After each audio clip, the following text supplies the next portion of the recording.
perkara ijazah Joko Widodo di Polda Metro Jaya naik status dari penyelidikan ke penyidikan. Pihak Roy Suryo CS menyatakan tidak gentar menghadapi proses hukum yang berlangsung di Polda Metro Jaya.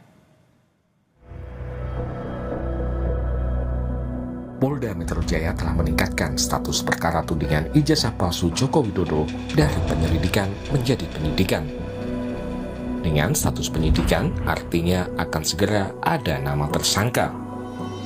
Salah satu terlapor di kasus ijazah Jokowi, Roy Suryo, mengaku siap menghadapi proses hukum di Polda Metro Jaya. Roy juga menyinggung soal pasal UU ITE yang digunakan polisi justru akan menyasar pihak lain.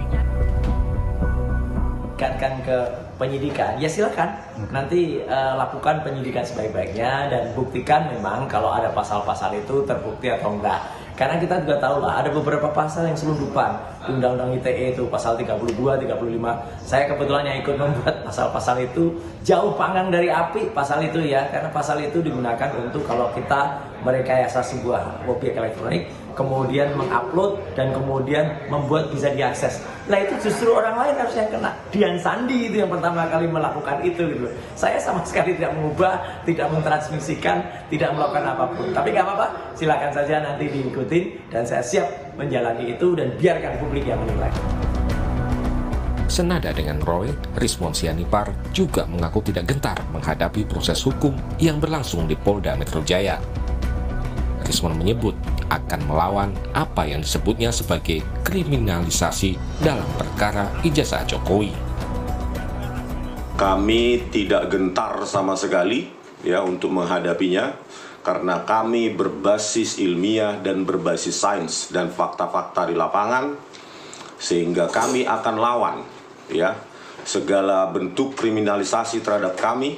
Ya, kami tidak gentar sama sekali, kami akan melanjutkan perjuangan ini karena kami tidak ingin ke depan seorang presiden ya memiliki latar belakang pendidikan yang diragukan oleh publik.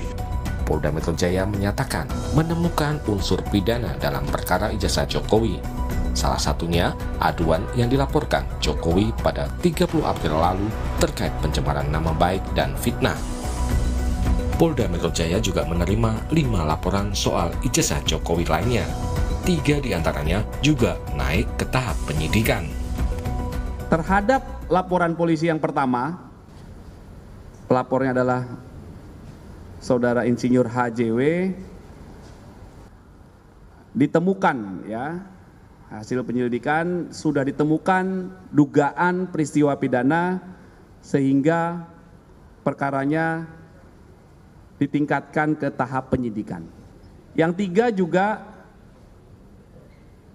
dalam hasil penyelidikannya ditemukan dugaan peristiwa pidana sehingga perkaranya dapat naik ke tahap penyidikan. Sebelumnya, Barreskrim Polri telah melakukan gelar perkara khusus pada hari Rabu lalu dalam perkara ijazah Jokowi. Sementara kasus gugatan ijazah Jokowi gugur di Pengadilan Negeri Solo. Hakim Pengadilan Negeri Solo menyatakan tidak berwenang mengadili perkara tersebut. Tim Liputan, Kompas TV.